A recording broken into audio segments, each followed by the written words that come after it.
রাজনীতি করেছেন, আমির হোসেন সাহেব এমপি হয়েছেন, প্রফেসর মফিজুল ইসলাম সাহেব হয়েছেন, আব্দুল মতিন খসরু সাহেব হয়েছেন, অধ্যাপক ইউসুফ সাহেব হয়েছেন।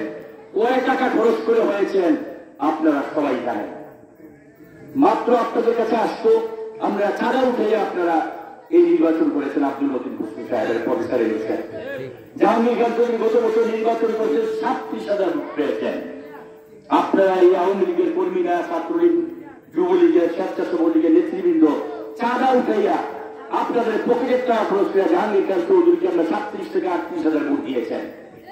এই সেই ব্রাহ্মণপাড়ার আমাদের জনগণ অত্যন্ত সহজ ছিল।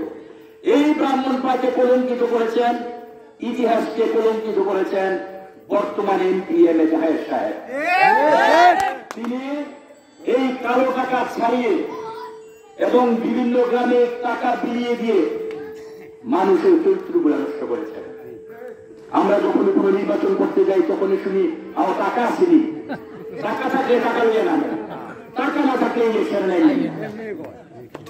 এই যে একটা ভুলি, এই জগদ্দল পাথর থেকে কুন্ডিল পরিচয় ব্রাহ্মণপাড়া মুক্তি হবে জানে একমাত্র আল্লাহ।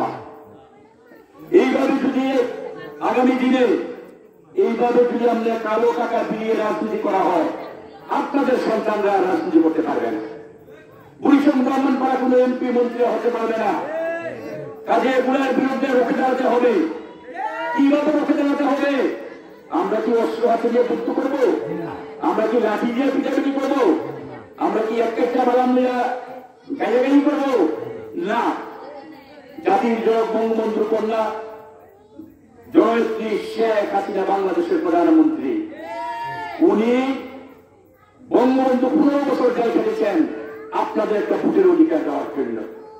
আপনারা যাবেন যে একটা ভোট সিল মেরে দিবেন। 15 বছর জেল খেটেছেন, 24 বছর তার ছেলে মেয়েদের সাথে দেখা হয়নি বঙ্গবন্ধুর। এই যে আমানত আপনাদের এই সিলটা, আজকে আপনারা যদি সিলটা মারতে যদি ভুল করেন, ওই উদ্বাস্তুদের হাতে, ওই কালো টাকাওয়ালাদের হাতে যদি উঠে দেন, আর সেই বঙ্গবন্ধুর 15 বছর জেল কাটার কি হইল? 24 বছর যে বঙ্গবন্ধু জেল কাটলেন, আপনাদের জন্য আন্দোলন করলেন, আমরা কি পেয়েছি? বঙ্গবন্ধু তাকে সারা দিয়ে যুদ্ধ করেছে, যারা আজকে এসেছেন তাদের নেতাও মুক্তিযোদ্ধা ছিলেন, যুদ্ধ করে দেশ স্বাধীন করেছে। আমরা যে স্বাধীনতা অর্জন করলাম, এটার ফলটা আমরা কেমনি ভোগ করবো? কাজে আমাদের রুখে দাঁড়াতে হবে। 29 তারিখ আমরা অস্ত্র নয়, আমরা লাঠি নয়, এক কাটা নয়, আমরা ব্যালটের মাধ্যমে ভোট দিয়ে জয়যুক্ত করে ইনশাল্লাহ এটার প্রতিবাদ আমরা করব। আপনারা বলেন, বাংলাদেশে 18 কোটি লোক, 18 কোটি লোকের মধ্যে আমি ঢাকা শহর ওকালতি করি, ঢাকা সুপ্রিম কোর্টে আজকে 40 বছর আমি ওকালতি করি। আমি সরকারি উকিল আজকে 25 বছর, এখনো আমি সরকারি উকিল ঢাকা। একটা ব্যারিস্টার সারা বাংলাদেশে উকিল হইল 70,000। আপনারা এখানে দেখেন কোর্টে গেলে শুধু উকিল আর উকিল, আসলে বেশি উকিল নাই। 2.5 কোটি লোকের আমরা 36,000 উকিল ঢাকা।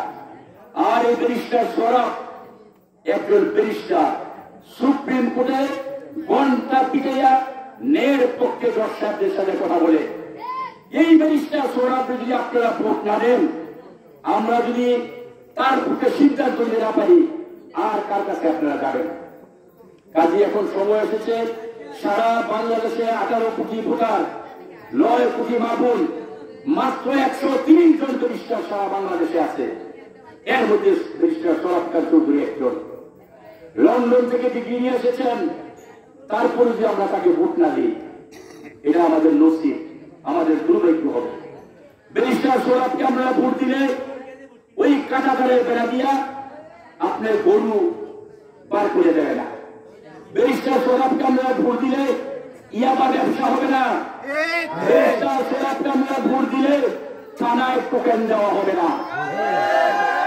কাজে আপনারা ব্যারিস্টার সরব সাহেবকে ইনশাল্লাহ ভোট দিবেন।